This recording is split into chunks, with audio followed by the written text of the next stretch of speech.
if this is okay, and I'm just kind of curious on the previous question that you mentioned, those 4 things that were provably false. Yes. That were in the, and I'm just kind of curious. I know some of these guys, we've been following some of you guys.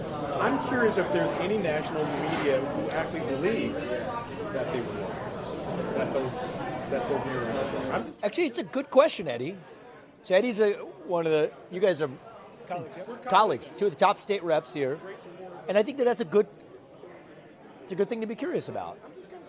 Just by show of hands, who here is willing to admit that the Trump-Russia collusion hoax was indeed incorrectly reported by the mainstream media? Is there anybody here able to admit that that was incorrect reporting? It wouldn't be really appropriate for us to answer the question. Why not? Why would that be inappropriate? I think it would be inappropriate. What's inappropriate is lying to the public.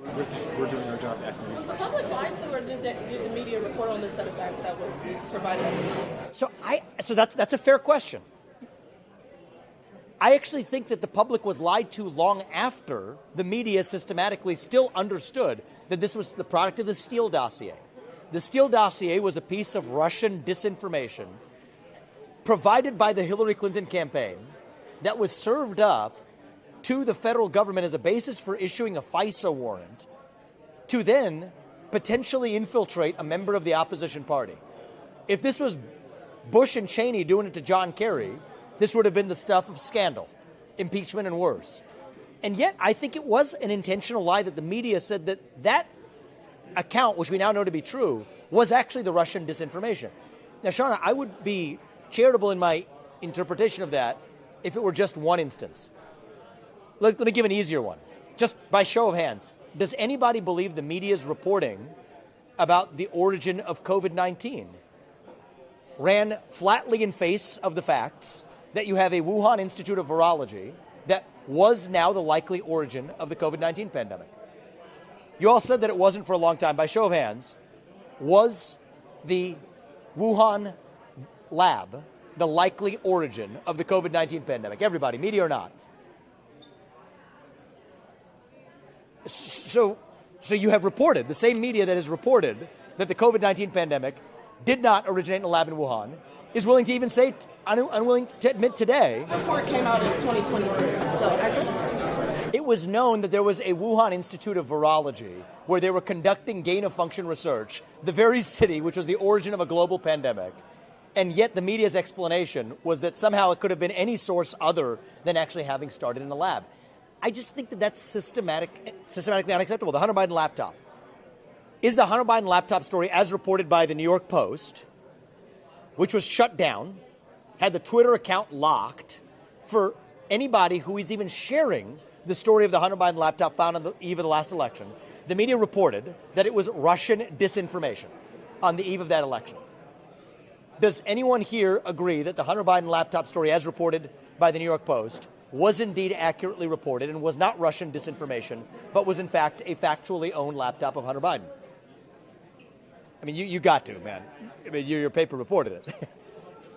Does everybody else seriously not believe that? I mean, I believe that Hunter Biden is suing Rudy Giuliani over the laptop, so I don't think that's... So you don't believe, so you think that it actually was the product of Russian disinformation, as was reported by the media, that was the basis for suppressing this at the time? Over the Hunter Biden case, yeah. I'm not sure why we're talking about that. Because it was election interference on the eve of the last election. And I think there's the same kind of election interference happening this time around. And I think it's happening, the early waves of it, with respect to the treatment of my candidacy. And I think that is likely to be a major problem heading into the next year unless we're able to openly and transparently acknowledge the mistakes of the past. Without acknowledging the mistakes of the past, I think we are destined for an even more dangerous future. And I do not want to see a repeat of what happened in the 12 to 15 months leading up to January of 2021. I don't want to see that in this country. And I worry we're on a path to far worse than that until we have accountability 360 degrees for the mistakes that were made in that lead up. And the Hunter Biden laptop story and its suppression, Shauna, I do believe was a key part of the lead up to that. I think the suppression of the origin of COVID and the origin of the pandemic was a key part of the lead up to what happened in January of 2021. I think that the systematic suppression of speech in this country, even about debating the lockdowns, was a key part of what culminated in January 6, 2021.